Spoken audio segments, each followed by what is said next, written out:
Hello, welcome once again to Marriage Jatia's channel. My name is Felix Okeke. I'm your marriage counselor and coach. Tonight we are going to be discussing a very vital issue, and this issue has troubled my mind for a very long time. The issue of failed marriages, the issue of people who abandon their marital vows, the issue of people who separate from one another after a course of marriage, after a certain period, the issue of people who end up in divorce courts. It has troubled my heart for a very long time, and I felt we will discuss it. But there is a dimension we want to go today, and that dimension simply says how to restart a failed marriage. Because I believe in my heart that for every married couple, as long as there is life, there is a tendency for us to overcome whatever is a trial and travail that has come upon us. And of course, be able to reconcile with one another and start again their marital journey. There is that opportunity for as long as we have light, as long as we have breath inside of us. So what are we discussing today? How to restart a failed marriage. How to restart a failed marriage. If you have not been part of this channel, please, I simply want you to click on the red button by my side, click on it and get involved. Be part of what we are doing. And of course, you'll be truly blessed. What we are discussing today may be of vital importance to you as an individual. It can be of importance to a neighbor, a friend, or a wonderful brother or sister out there who is going through abandonment, separation, or divorce. For as long as there's life, they can still come together. If you follow some of the points I'm going to raise here, it will become easier for you to achieve through reconciliation, even as you purpose to come together again. What is the first thing you must do as a person who desires to be reconciled with your spouse after a period of breakup? One of the things you must do is what I call an internal audit. Sit back and weigh yourself in the light of the relationship you have had together. What gave rise to this breakup? What gave rise to the pattern of ways? What was the causes of these things? How did we come to the level where we are now? What actually gave rise to them? Is it as a result of unfaithfulness? Is it as a result of addiction in drugs? Is it as a result of smoking? Is it as a result of incessant, fights or domestic abuse? What gave rise to them? Is it as a result of lack of care? Is it as a result of lack of understanding? What gave rise to them? Is it because of poor communication? What actually gave rise to the situation we are presently having? You must be able to look at your relationship in the light of your present circumstance and ask yourself, how did we get up to this level?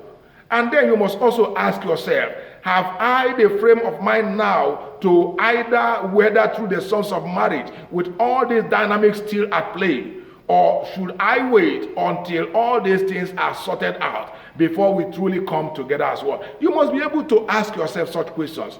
Because if you're not able to do that, there is, of course, the tendency for what happened before to happen again. And you may end up taking the same measure you took. You may end up getting out again. And of course, that will be too terrible and too dangerous.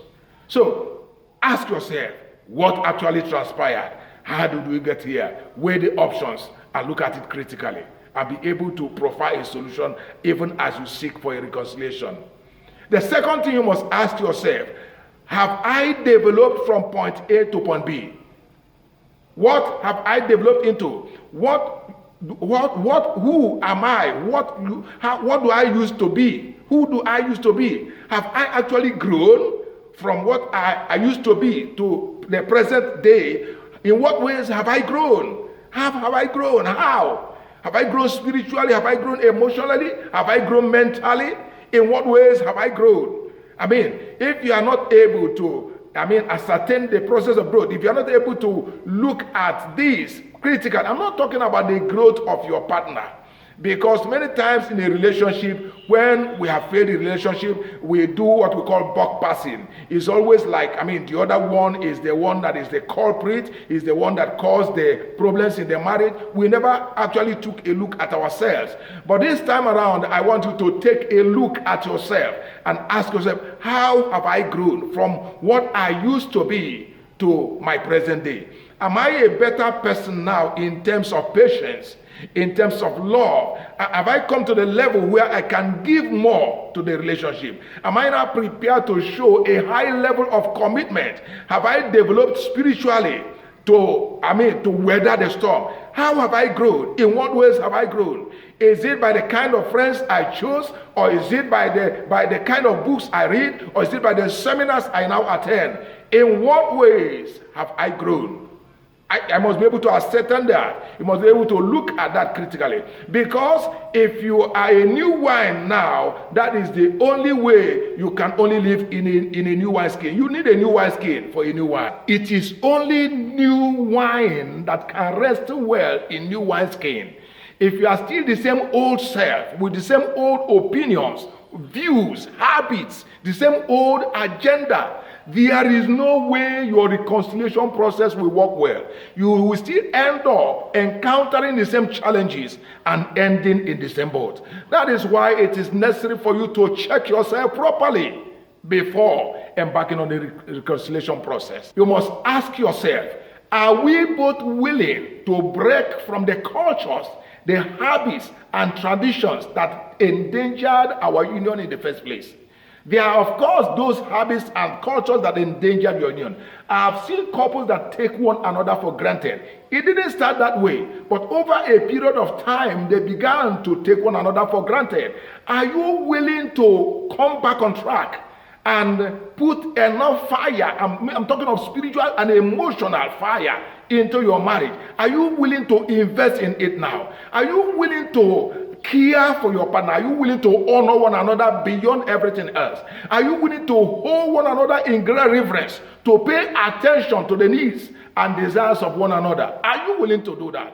Because you must break away from the ugly past in order to face a glorious future.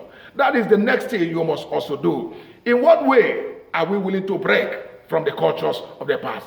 Maybe you have been involved in friendships with the opposite gender, and that has brought a lot of pressure on your relationship, causing your spouse to abandon the marital vows and walk away. This is the time to say enough is enough. I will give back on that old relationship. If you have been engaged in drug addiction, this is the time to seek for remedy. If you have been involved in alcoholism, this is the time. There must be something you must do. You must take a proactive action to break off from your ugly past. This is the only way, like I said, you can face a glorious future. That is the third thing that you must do. What is the fourth thing you must do? The fourth thing you must do, of course, is to ask yourself, do I have enough information, or have I developed new habits? Are there things positive that I can inject into this relationship to give it the glorious covering that it has lacked over time? You must begin to ask yourself that. What new information do I have? How do I acquire this information?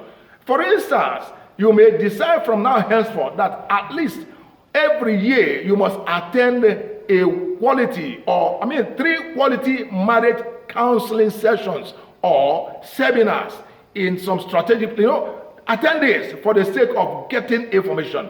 You may decide to go out there and procure books and materials that deal with marriage and family management and building. There must be something you must do to inject life into your relationship. You must ask yourself that. If you don't have that, then of course you may be moving in the same direction again. There must be something you must do to improve on yourself. And of course, if there be ways that you can also add to improve the life of your partner in that direction, you can also do that. Is there like possibly the spiritual things? Maybe you have walked away from the presence of God for a very long time. You no longer pray. You no longer fast. You no longer engage yourself in spiritual warfare and activity. Maybe you no longer do any of these things. It's the time for you as an individual to go back to God. Because true reconciliation can be achieved in your marriage if God is in it. If God is in it, anything is possible. And I may give it to you as a bonus point. Please go back to God. Take your issue back to God. You cannot get answers from a neighbor. You cannot get answers from even a friend. A marriage counselor can only try to proffer a few answers, but there are yet things that he or she may not know that you may keep to yourself. There are things that your spouse may have that he may keep to himself. And the marriage counselor will not be able to give it. But the Spirit of God is the knower of all things. If you take it back to him, God will come into your heart and come into the heart of your spouse and begin to re-engineer your hearts towards one another once again. So take out a time of prayer. Take out a time of fasting. Stay in the presence of God. Ask him for a new heart for this relationship. Ask him for a new heart. Whatever has fallen can be picked up again. Whatever has been lost can be found again. There is nothing that is too hard for him to do. I want you to encourage yourself. Dry your tears. Take away the spirit of anger. Take away the spirit of pride. Take away the spirit of self. Take away the spirit of ignorance. Ask for God's wisdom. Ask for God's knowledge. Ask for his understanding in this thing. And God will bring all his glory to bear upon your life. And you will see things begin to happen once again. Get out of that marriage divorce court. Get out of that place. There is something yet that is ahead that God has proposed for you to do. May God bless you. May the Lord open your eyes. I thank God for the time I have spent with you.